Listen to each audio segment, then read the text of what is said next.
are watching the Fan Club. You're watching the Fan Club. And you're watching the Fan Club. Do you know what time it is? And you know what time it is. It's time for the Fan Club. Let's go. Hey! I can't do this on my own, cause you know things ain't always sweet when you out here in these streets.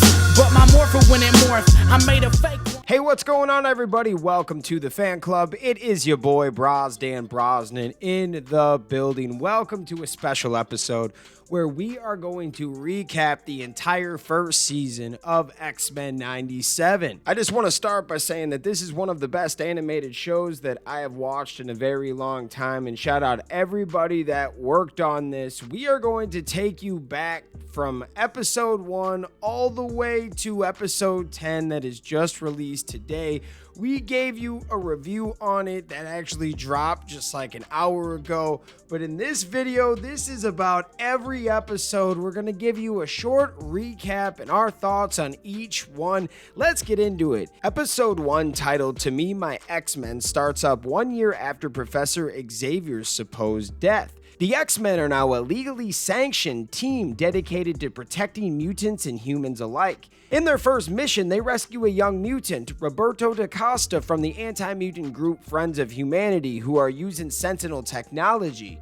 The team tracks down Sentinel creator Bolivar Trask to a junkyard where they destroy the remaining Sentinels and master mold supercomputer.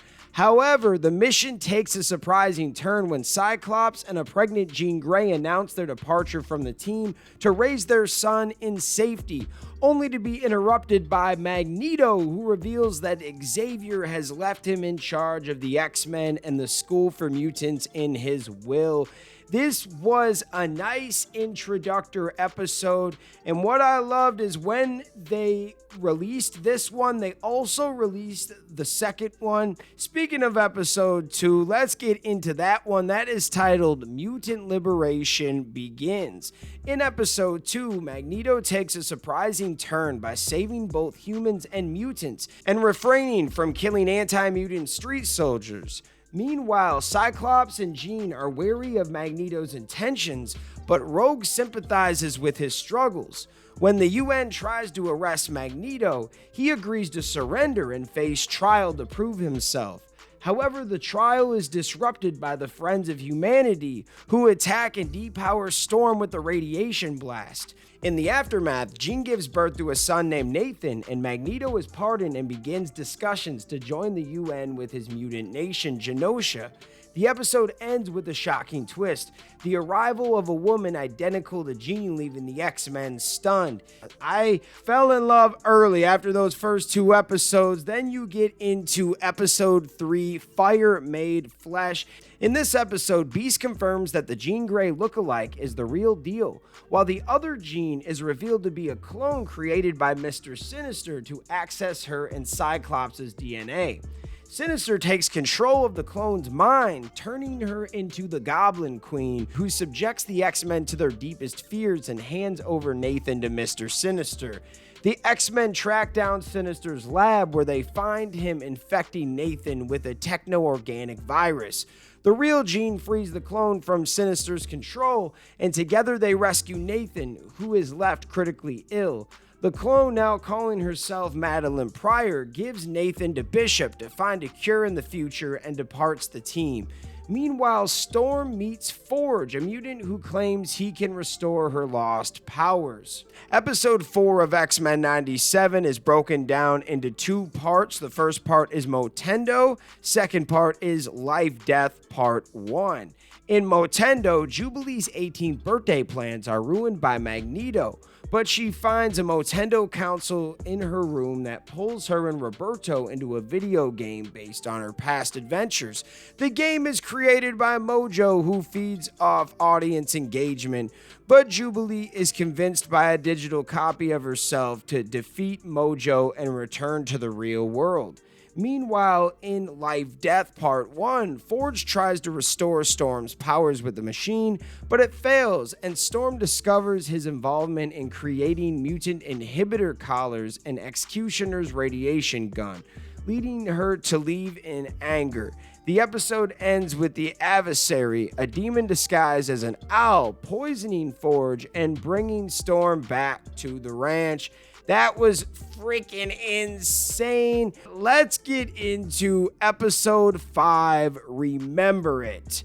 In the aftermath of Genosha's admission to the United Nations, Magneto, Rogue, and Gambit arrive in the country where they reunite with old friends and allies. Magneto agrees to lead Genosha alongside Rogue, but she rejects his proposal, revealing her past romantic relationship with him to Gambit. Just as Magneto is inaugurated, Cable appears to warn of an impending attack, but is sent back to the future before he can reveal more. The attack comes in the form of Sentinels and a massive Master Mold which wreaks havoc on Genosha, killing many and destroying the city.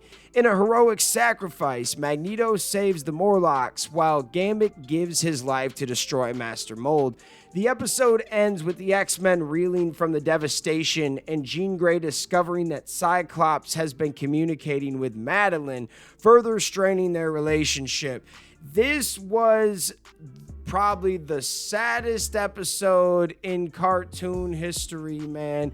This storyline is a real life battle. Yes, it's fake, it's animated, it's fiction. But in the storyline, someone's gotta get popped every once in a while or it doesn't really make it real. And that's one thing that I wish my favorite franchise, Power Rangers, would jump on, man. There are always consequences to your actions.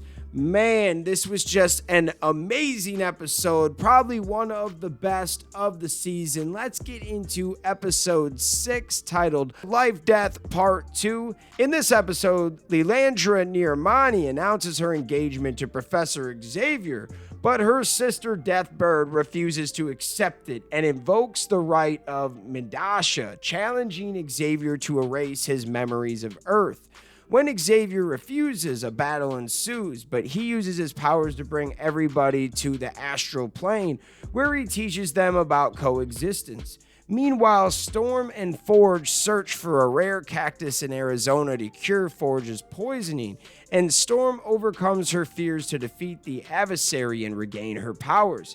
The episode ends with the news of a massacre in Genosha, later revealed to be orchestrated by Mr. Sinister. We find out later that it's more than just Mr. Sinister, but this was another fun episode, and you see that Professor Xavier is alive, and this kind of makes you look a little bit differently at this character. Like, yes, he's a good dude, but you've been alive the whole time, and your X-Men are out here dying, not protecting them, you're not leading them.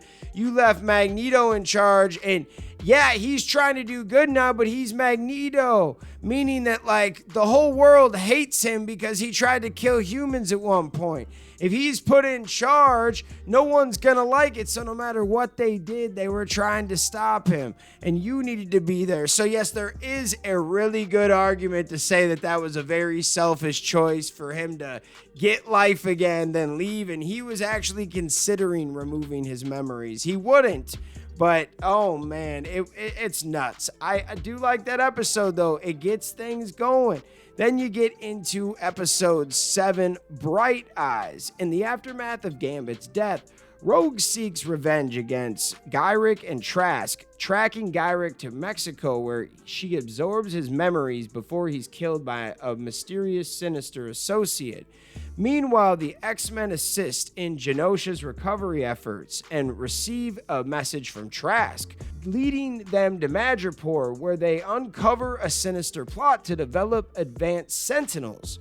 Rogue confronts Trask, unknowingly transforming him into a human Sentinel hybrid, but Cable arrives to defeat him and reveals that Mr. Sinister is working with the greater threat, Bastion. In a shocking twist, Bastion reveals that Xavier is alive in space, and Magneto, thought to be dead, is his prisoner.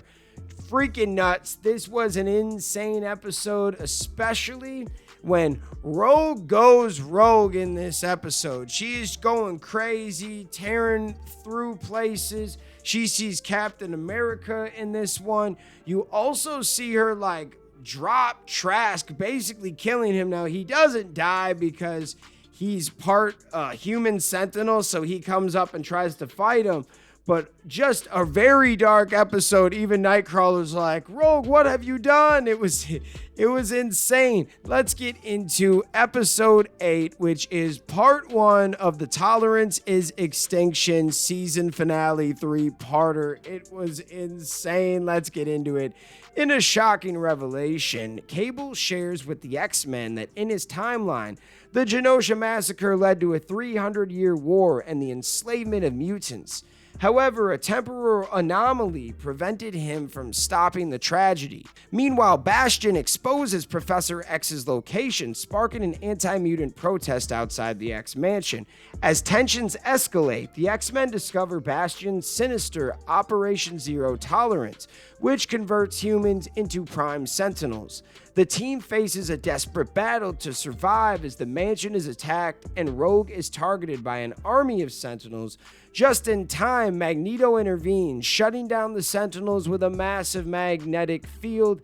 In the aftermath, Xavier returns to Earth and reunites the X-Men at the mansion, setting the stage for their next move against Bastion's evil plans. The Earth is about to die because he threw us off our magnetic field, man. So this is just absolutely insane. We're basically got 12 hours to live. And then that brings you into episode 9. The X-Men face a rift as Magneto rejects Xavier's vision of mutant-human coexistence and establishes a new mutant haven on Asteroid M, leaving Earth in darkness. Rogue and Roberto deflect to Magneto's side while the remaining X-Men regroup on Mir Island and split into 2 teams. Cyclops' blue team heads to Asteroid M to confront Magneto, while Storm and Jean's gold team battles Sinister and Bastion Sentinels in Galapagos Island. The episode ends in chaos, with Sinister controlling Cable's mind to overpower Jean, and Magneto brutally attacking Wolverine on Asteroid M. If you haven't watched that scene, that is just, oh my god. In the intense season finale, Magneto's attack on Wolverine is halted when Xavier takes control of his mind to shut down the EMP. However, the Prime Sentinels are reactivated, wreaking havoc globally. Just in time, Jean reemerges as Phoenix, deactivating the Sentinels and freeing Cable from Sinister's control, as Bastion merges with Cable's cybernetic arm and heads to Asteroid M. The X-Men converge to stop him. In the ensuing battle, Bastion is killed, and the X-Men work together to prevent the asteroid from crashing into the East Coast. In a shocking twist, Magneto sends the asteroid back into space where it explodes, seemingly taking him and the X-Men with it. The episode jumps forward 6 months, revealing that the X-Men are trapped in time, with some ending up in 3960 AD and others in ancient Egypt, setting the stage for a thrilling new adventure. We're going to see Apocalypse. We're going to see a lot more. We saw a lot of Avengers at the end of this episode too. I can't wait for season 2. It is going to be insane. And overall, if I had to rate this season, I give it a 9.5 out of 10. The only reason why I would give it just a little bit shorter than a 10 is because it was only 8 episodes or 10 episodes, and it was awesome, but I would have personally loved to see this season a little bit longer to connect even more dots. It did seem like in certain parts of the show, they were speeding through everything because there was only so much time they could give each character. If they had an extra 2 to 5 episodes, it would make a lot more sense, but honestly, for what they're working with, it's a 10. I'm just giving it a 9.5 off of that. But holy crap, I don't give a lot of shows 9.5s though. This is insane, man. What are your thoughts? Let me know in the comments. Shout out all of the fans that have watched these shows with me, have been along for this ride. You are the real MVPs. Thank you so much for watching, and we will see you next time. Peace. I just want to give a special shout out to the Gold Ranger members out there: the Arctic Operator, Roderick Ham, Papillon Purple, Salima Ramirez, Danny Nascimento, Stephen Heffelman, Chaos Draco, Thomas Franco, Anime King Nick, Louis Cairns, Miguel Ortiz, and Sean Schiffer. Thank you guys so much for your support, and if you want a video shout out like this one, sign up to be a Gold Ranger member today. I just want to shout out all of the fans out there for taking the time out of their day to watch this content. Thank you from the bottom of my heart. If you can, please like, hit that subscribe button, hit that notification bell, and hit that share button. And if you guys want to be a member, click that join button right now. We have a Blue Ranger membership that gets you into the exclusive fan chat Discord. Then we have the Gold Ranger membership. It gets you into the fan chat, but you also get a video shout out at the end of every video. I want to thank you guys again. If you can, sign up to be a member. We will see you next time. Peace. Hi, we're Bulk and Skull. We have been requested by the Fan Club to say something funny.